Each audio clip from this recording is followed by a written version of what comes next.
The rain that changed everything. The night was heavy with rain, the kind of rain that feels endless, as if the sky itself has decided to pour out every secret it has been holding back.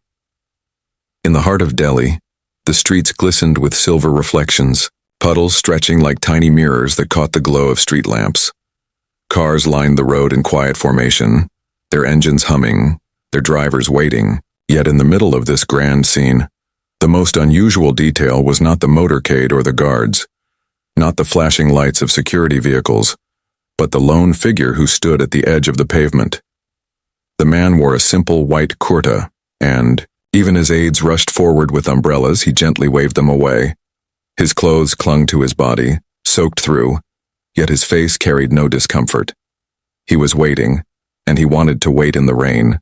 The man was none other than Prime Minister Modi ji, and he was not waiting for royalty, not for a king, not for a celebrity. He was waiting for Sundar Pichai.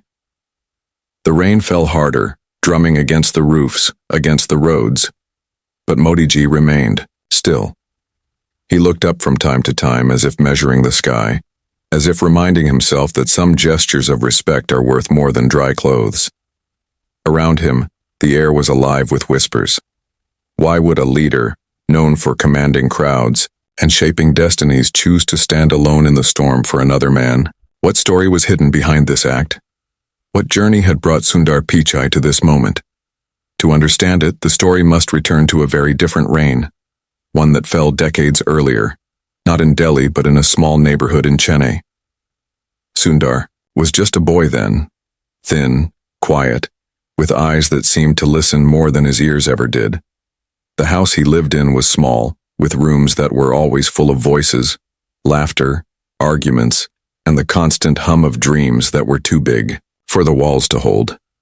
The ceiling fan creaked as it turned, and the air carried the smell of boiled rice and kerosene from the old stove. Sundar shared his room with his brother and sometimes with visiting relatives because in that house, no space belonged to just one person. His father, an electrical engineer, carried his own quiet pride. He would often bring home stories from work, telling Sundar about machines, circuits, and how electricity could change lives. His mother, loving and steady, held the family together with her care. But what stood out the most was how they gave more than they had. When Sundar asked for nothing, they gave everything they could. Sundar still remembered the day his father bought the family their first scooter. It was not just a vehicle, it was a treasure, one bought after years of saving, after careful planning, after many sacrifices that the children could only guess at. The scooter was polished again and again, treated almost like another member of the family. Sundar's father often said, "Every small step we take will lead to a larger journey one day." Sundar, young and curious, took those words to heart, though he did not yet understand what kind of journey awaited him. But the true magic of Sundar's childhood was not in scooters or savings, it was in sound. Sundar had an unusual gift, one that seemed like a small trick at first but later revealed itself to be a window into his future. Whenever someone dialed a number on the family's rotary phone, Sundar could remember it after, hearing the clicks just once. He could replay the sound in his mind, each tone, each pause, and recall the exact number. His family marveled at this, but for Sundar it was not magic. It was fascination. He loved patterns, loved how something invisible like sound could create a memory, how numbers and technology could shape human connection. Still, his world was far from easy. Money was tight and every decision carried weight. Sundar knew his parents worried about school fees, about food, about how to make sure both sons had a chance at a better life.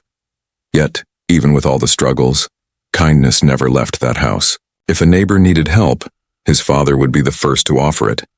If a guest arrived unexpectedly, his mother would make sure they ate, even if it meant less for the family. Sundar grew up watching not just how to survive, but how to live with humility. As he grew older, the questions inside him deepened. He wanted to learn more, to push beyond the walls of his house, beyond the lanes of Chennai. He would sit by the window during monsoon rains, his notebook balanced on his knees, and he would write equations, draw circuits, sketch ideas that only he could understand. While other children played in the muddy streets, Sundar listened to the storm and wondered if the rain itself carried answers he had not yet found. There were nights when the electricity failed, plunging the house into darkness. The radio would fall silent, the fan would stop, and shadows would press against the thin walls.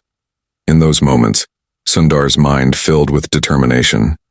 He wanted to be someone who could change that, someone who could bring light to darkness, not just in his home but everywhere.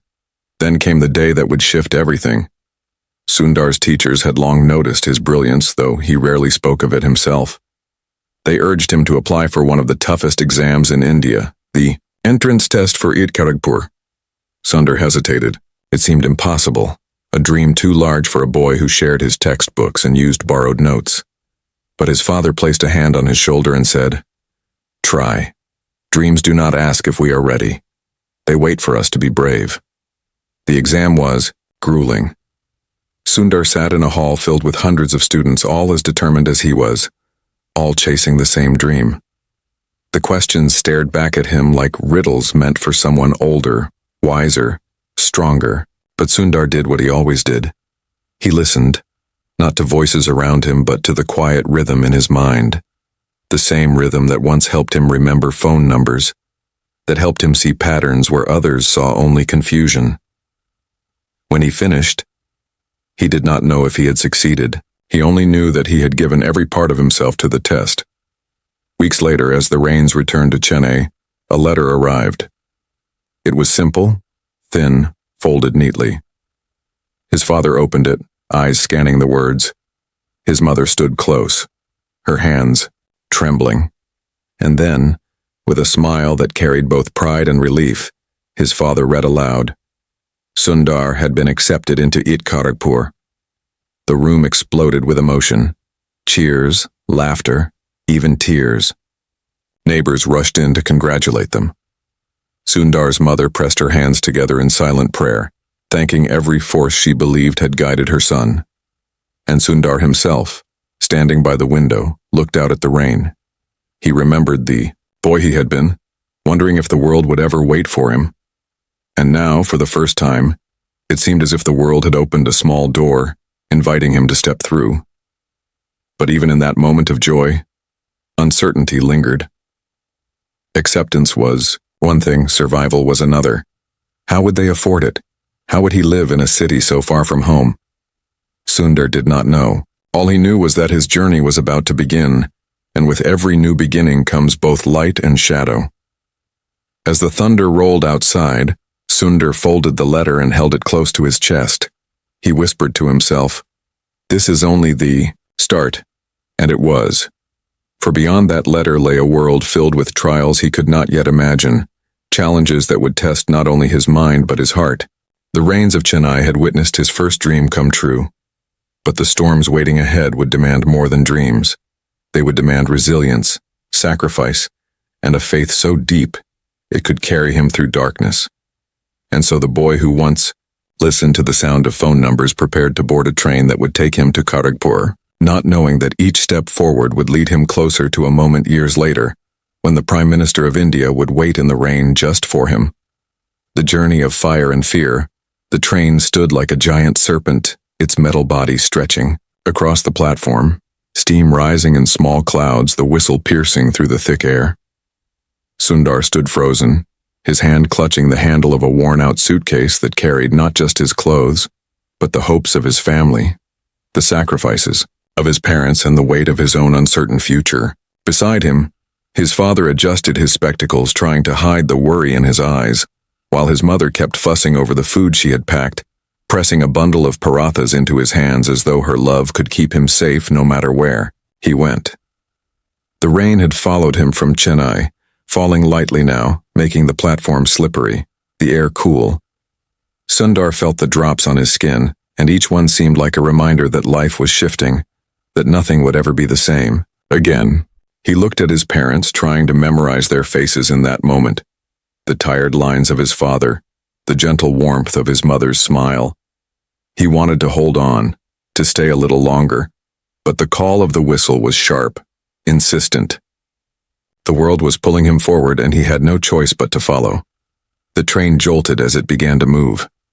Sundar climbed aboard, his eyes burning as he waved goodbye. He saw his mother lift her hand, saw her lips moving in silent prayer, and then slowly the figures blurred, swallowed by distance until all that was left was the endless track stretching ahead. The journey to Kharagpur was long, crowded and restless.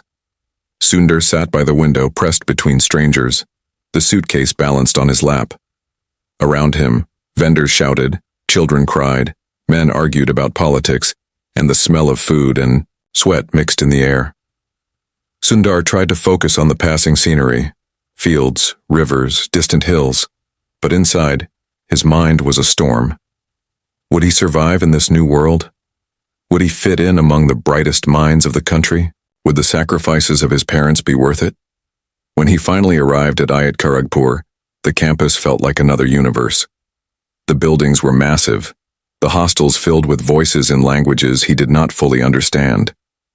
Students rushed by with confidence, their arms full of books, their conversations quick and sharp. Sundar, shy and soft-spoken, felt like a stranger at his own destiny. The first weeks were hard. The classes were intense, the professors demanding, and the pace overwhelming. Sundar struggled with English in the beginning. He understood much, but hesitated to speak, afraid of being mocked for his accent. He sat quietly at the back of lecture halls, taking notes furiously, his pen racing to keep up, while others debated boldly with the teachers. At night, in his small hostel room, he studied until his eyes burned, fighting sleep, determined not to fall behind. Money was another battle. He had just enough to survive, but barely. Sometimes he skipped meals, pretending he wasn't hungry, so he could save a little for books. He wore the same shirts again and again, washing them by hand, drying them under the weak hostel fan. He wrote letters home, always cheerful, always reassuring, never telling his parents about the hunger, never letting them know about the loneliness. He carried their sacrifices like armor, shielding them from the pain he quietly endured. Yet even in the struggle, small sparks of light appeared. Sundar's quiet brilliance began to show in the classroom. He had a way of understanding problems differently, seeing patterns that others missed. One day, during a tough exam, a classmate who had once mocked his silence leaned over and whispered desperately for help. Sundar could have ignored him, could have taken revenge for the jokes, but instead he whispered back the solution. After that day, respect began to replace mockery, and whispers about the quiet boy from Chennai started to spread through the hostel corridors. Still, life was not without shadows. There were moments when Sundar felt crushed under the weight of expectations. Once, when exam fees were due, he realized he did not have enough money to pay. The thought of failure, not because of ability but because of poverty, broke something inside him. He sat alone in the library, staring at the books, tears silently rolling down his cheeks. But the universe has a way of answering silent cries. That night, one of his professors approached him. The professor who had seen Sundar's potential quietly paid the fees without asking for thanks, without making a show of kindness. He simply placed the receipt in Sundar's hand and said, "Some talents must not be wasted." Sundar never forgot that moment. It was proof that kindness could appear like an unseen hand, lifting him when he thought he could not stand. As the years passed, Sundar grew, not just in knowledge but in resilience. He learned to survive on little, to work harder than anyone else, to keep humility even when recognition came. He built friendships slowly, quietly, often through helping others with their studies, often through listening when no one else would. He became known not for loudness, not for arrogance, but for consistency, for patience, for the kind of strength that did not need to shout. Then, near the end of his time at Kharagpur, came a moment that would test everything he had built. An opportunity appeared, a chance to go abroad for higher studies. It was a dream beyond dreams, a door that could open to the entire world. But the cost was enormous, far beyond what his family could bear. Sundar hesitated. Was it right to put his parents through even more sacrifice? Was he ready to step into a country he did not know, a culture he did not understand? He carried the offer letter in his hands, staring at the words again and again. The thought of leaving India, leaving his parents, leaving the familiar roads of Chennai, filled him with both excitement and fear. At night, as the hostel grew silent, Sundar lay awake, the letter on his chest. wondering if he had the courage to chase a dream so far away. The rain returned that season, falling hard on the hostel roof, the same rain that had marked so many turning points in his life. Sundar stood by the window watching the drops race down the glass and asked himself the question that had haunted him since childhood. Would the world ever wait for him? He did not yet know that the answer was already unfolding. He did not yet know that beyond the oceans, beyond the fear, beyond the fire of uncertainty, lay a path that would carry him to heights no one could have imagined. The world feels too big. The night before his departure, Sundar barely slept. His suitcase sat open on the floor of his hostel room, half filled with neatly folded shirts, a few notebooks, and the letter of admission that had changed everything. The air was heavy, with silence broken only by the hum of the ceiling fan and the occasional distant laughter of students trying to mask their own goodbyes. Sundar lay on his thin mattress, staring at the cracked ceiling, his mind racing. He thought of his mother, who had quietly slipped extra rupees into his pocket, money she could not afford to give. He thought of his father, who had held his shoulder tightly, saying nothing, because words would have been too fragile for that moment. He thought of the streets of Chennai, the smell of rain on the hot earth, the sound of neighbors calling across balconies. Tomorrow, all of that would be behind him. Tomorrow, he would step onto a plane for the first time in his life. The airport was chaos and wonder. The smell of kerosene mixed with the chatter of travelers, announcements crackling through loudspeakers in English that felt too fast for Sundar's ears. He clutched his ticket like it was a lifeline, his heart pounding with every step. When the plane roared to life and lifted into the sky, he felt his chest tighten. The ground fell away, India shrinking beneath him until the clouds swallowed. Everything familiar. For the first time, he was untethered, suspended between worlds. When he landed in America, the shock was immediate. The air smelled different, cleaner, sharper. The buildings seemed taller, the streets wider, the people more hurried. Sundar looked around the airport in awe, overwhelmed by the noise of rolling suitcases, the bright advertisements flashing everywhere, the voices speaking English with accents he could barely follow. He was just one face in a sea of strangers, and for the first time he felt how small he really was. Life at Stanford was not a dream at first. It was survival. The campus dazzled him with its vast libraries, its manicured lawns, its students, who spoke with confidence, their clothes neat, their lives seemingly effortless. Sundar, with his modest clothes and thin wallet, felt like a shadow moving among giants. He ate sparingly to save money, sometimes once a day, stretching his meals as far as they would go. Hunger gnawed at him, but he never let it show. Instead, he poured himself into his studies, hiding his pain behind pages of notes and nights spent in the library until his eyes blurred. There were days when fear nearly crushed him. Once, a visa error almost ended his dream before it began. He stood in a government office, papers trembling in his hands, as an officer told him there was a problem. Sundar's mind spun in panic. What if they sent him back? What if everything ended here? Not with failure of ability, but with failure of bureaucracy? He imagined the faces of his parents, imagined the shame of returning with nothing but disappointment. But by some stroke of fortune, a kind official took an extra look at his file, corrected the mistake, and handed his papers back. Sundar walked out into the California sun, shaken, realizing how fragile his future truly was. Loneliness became his silent companion.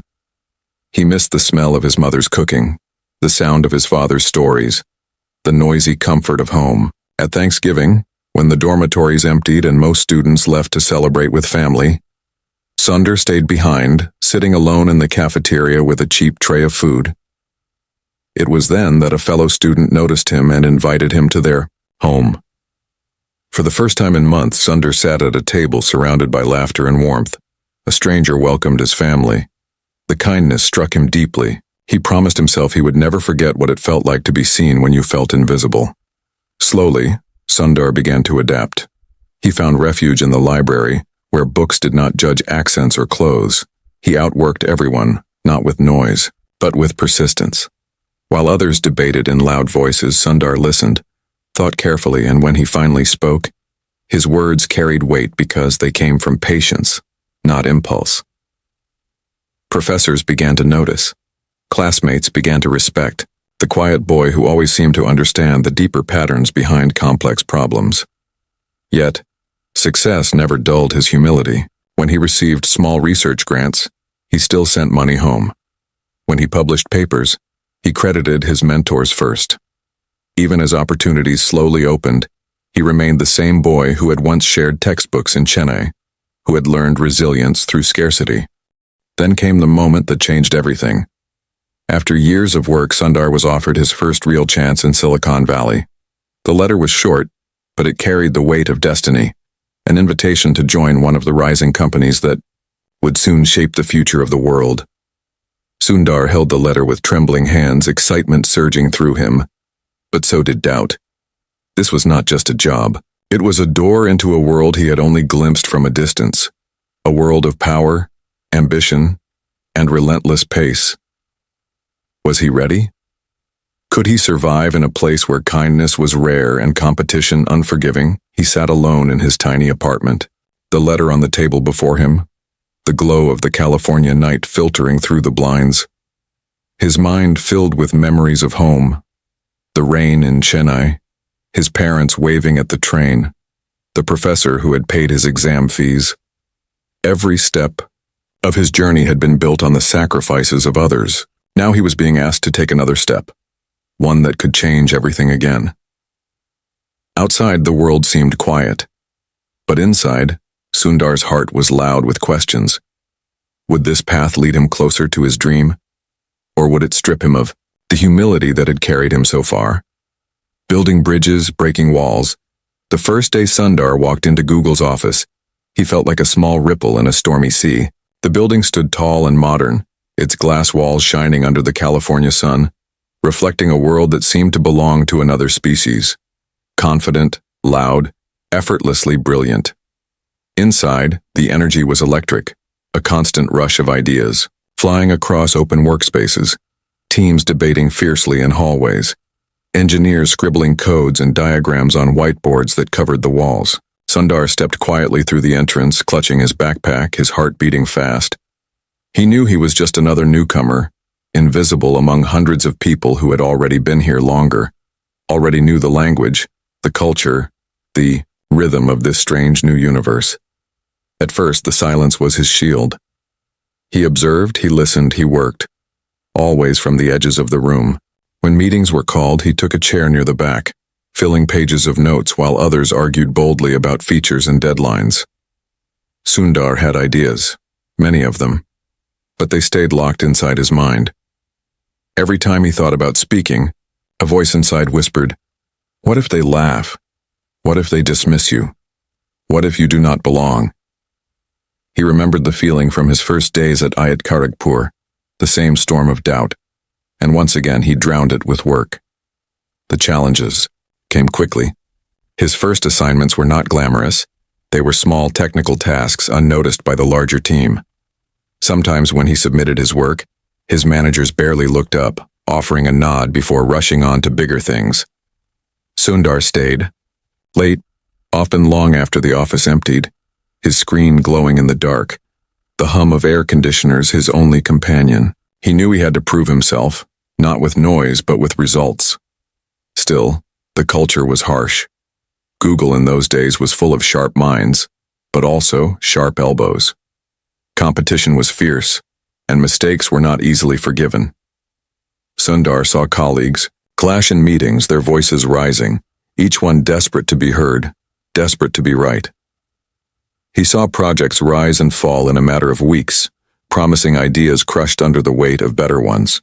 He felt the sting of rejection when his early suggestions were brushed aside, not because they lacked value, but because no one had yet learned to trust him.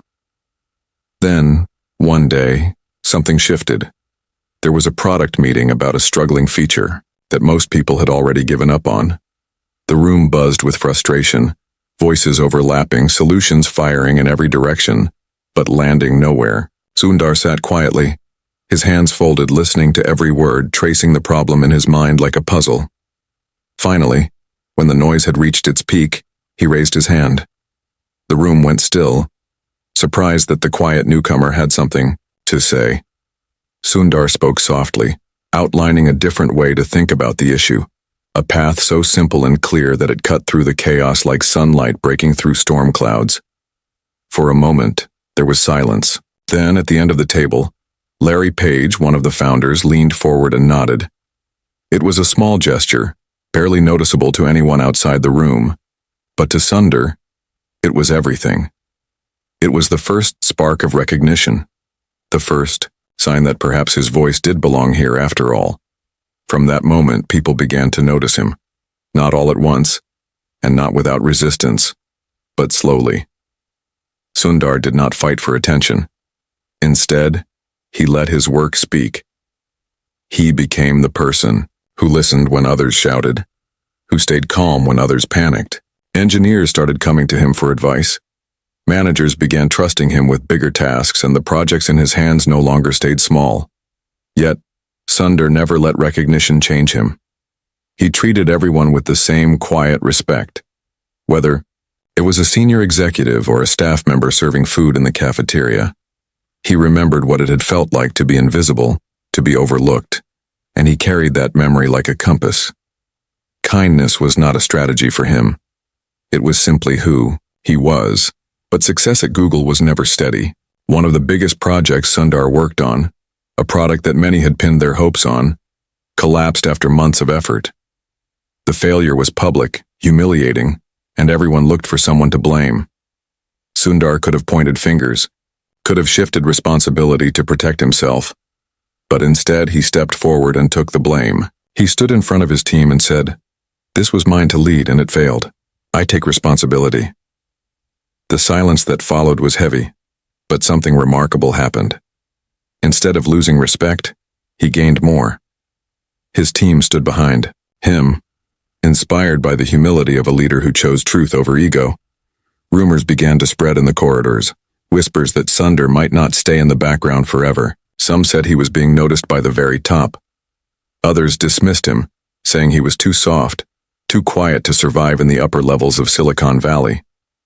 But behind closed doors, conversations were shifting. Executives began to see in Sundar something rare, an ability to unite people, to turn chaos into clarity, to lead without shouting. Still, nothing was certain. Power is a fragile thing in the corporate world, and Sundar's rise was not guaranteed. He often wondered if his kindness would be mistaken for weakness, if his humility would hold him back while others pushed ruthlessly ahead.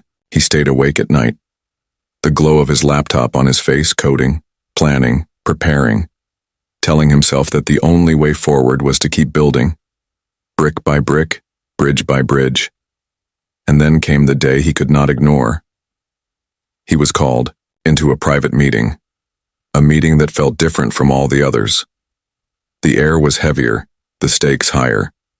When he entered the room, he saw not just his managers, but the founders themselves. They looked at him with expressions that gave nothing away.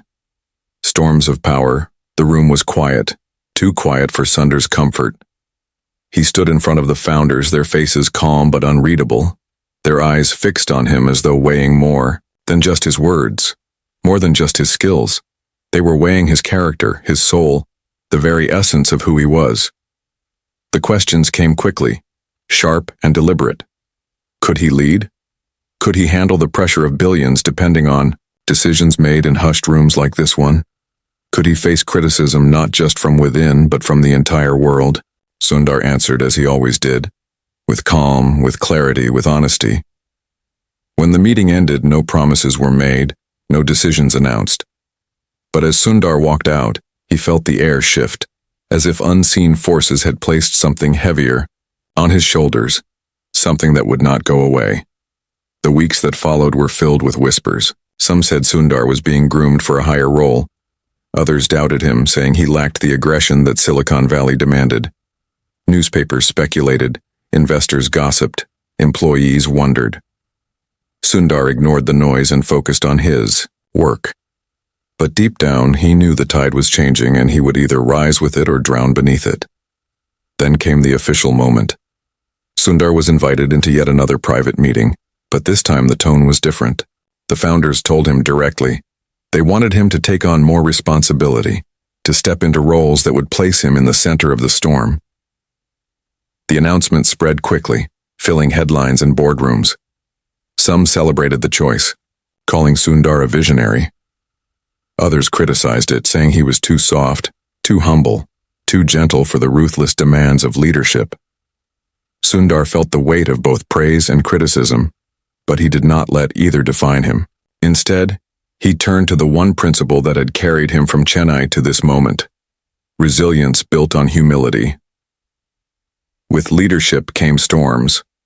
The first tests were internal: competition, politics, the resistance of those who believed they deserved the role more than he did. Sundar handled it in his quiet way, building trust, building bridges, never attacking, never boasting. But soon, greater storms arrived, storms that would test him not as an engineer or manager, but as a global leader. One of the earliest came in the form of doubt cast by the public. Newspapers questioned his ability, analysts doubted his strength. In one biting article, a journalist wrote, "Pichai may be brilliant, but he does not have the fire to lead giants." Sundar read those words late one night in his office, the screen casting a pale glow across his face. For a moment, the doubts whispered inside him again, the same whispers he had heard as a boy at Kharagpur, as a student at Stanford, as a newcomer at Google. But then he thought of his parents, of the sacrifices, of the rains that had followed him through every stage of his life.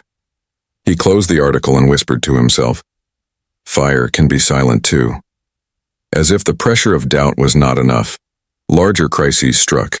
One year, Google faced a global scandal that shook the trust of users around the world. Questions about data, privacy, and ethics flooded the media. Lawmakers demanded answers, users demanded accountability, and the world's gaze turned toward Sundar. It was not a problem he had created, but it was a problem he had to face. He knew that if he failed here, the fall would not just be his own. It would drag down a company that had become central to billions of lives. The pressure built until it reached a breaking point. Sundar was called to testify before the United States Congress. The day was heavy with tension. As he walked into the chamber, cameras flashed, reporters shouted questions, lawmakers shuffled papers. Sundar, dressed in a simple suit, carried himself with the same quiet humility he always had, but inside his heart beat fast. This was no ordinary meeting, no product launch, no private decision. This was the world watching, waiting to see if he would stand or stumble. The questions were relentless, some sharp, some mocking, some designed to provoke. Sundar listened patiently, never rushing, never snapping, never losing the calm that defined him. When he spoke, he chose words carefully, explaining with clarity, admitting where things had gone wrong, promising to do better. At one moment, a congressman asked him to explain something absurd, a question so trivial it brought laughter to the room. Sundar did not laugh. He answered respectfully, turning even the ridicule into a moment of dignity. When the hearing ended, the headlines were mixed. Some praised his composure, others said he had dodged too much, but one thing was certain: he had not broken. The boy from Chennai who once wondered if he belonged had stood before the most powerful lawmakers in the world, and he had not bent. In private, the strain weighed heavily. Sundar returned home that night exhausted, his shoulders slumped, his spirit heavy. He sat at his desk and wrote a letter to his wife, not about policies or business, but about himself. He confessed that the hardest part of leadership was not the decisions, not the criticism, but the fear of losing his kindness. The fear that power might strip him of the humility that had always been his compass. "I do not want to become someone who forgets where he came from," he wrote. "I want to remain soft even in hard times." But the storms did not end there. With leadership came a cycle of endless challenges, competition from rivals, questions from investors, unrest among employees, and the constant scrutiny of a world that demanded perfection from imperfect humans. Sundar faced them all day after day with the same quiet strength. Sometimes he succeeded brilliantly, sometimes he stumbled, but always he stood back up. And then, just when he thought he had learned to manage every storm, a new call came.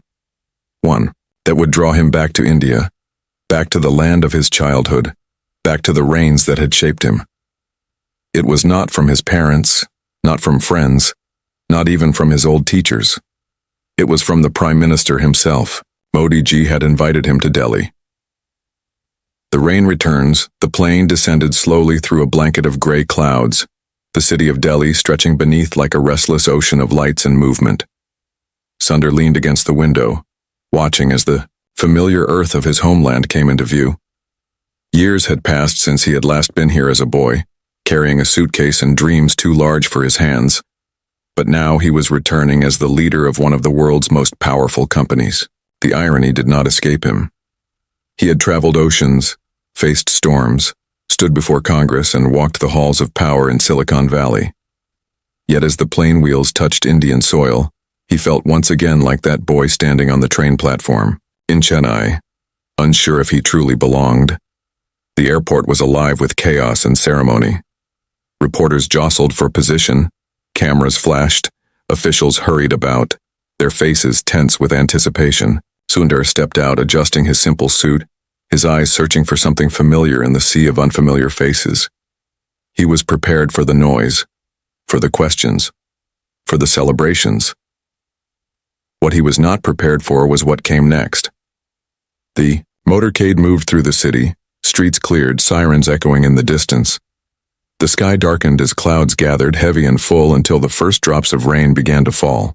Sundar watched from the car window as people on the streets lifted umbrellas, as vendors covered their stalls, as children ran laughing through the puddles.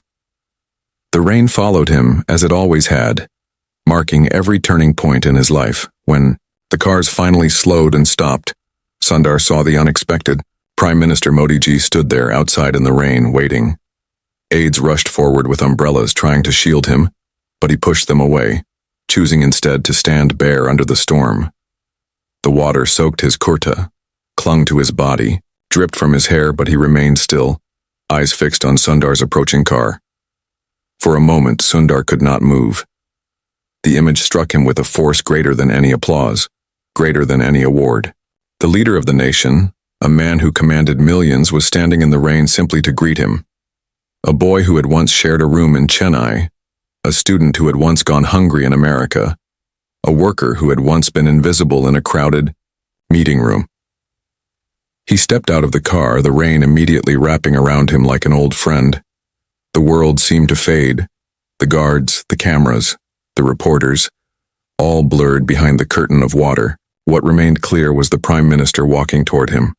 No umbrella, no shield, just respect. They met in the middle of the road, the storm falling around them, and for a long moment, neither spoke. Modi ji placed his hand firmly on Sundar's shoulder, his eyes filled with a quiet recognition. There were no speeches, no grand declarations, only a silence that said more than words ever could. It was the silence of two men who had risen from ordinary beginnings, who had walked through storms of their own, and who now stood together as proof that resilience, humility, and kindness could carry a person further than ambition alone. The cameras eventually captured the scene, flashing relentlessly, but Sundar's mind was far away. He thought of his father polishing the scooter, of his mother's prayers whispered into the night, of the professor who paid his exam fees, of the Thanksgiving table where he first felt welcomed in America, of the nights in Google's empty office when he doubted himself, of the Congress chamber where he stood alone under global scrutiny. Every memory crashed together, every rainstorm merging into this one, as if life had been preparing him for this exact moment. As the rain poured harder, Modi ji leaned closer and said softly, "We are proud of you. Never forget where you came from." The words pierced Sundar's heart. He nodded, unable to speak, the lump in his throat too heavy to push away. The two men walked side by side through the storm, the crowd parting around them, umbrellas useless, voices drowned by the roar of the sky. Sundar felt no need for shelter. For the first time he understood that the rain was not a burden but a blessing. It had been with him since the beginning, a witness to every step of his journey, and now it had returned to remind him that even in the highest moments of recognition, humility was the truest crown.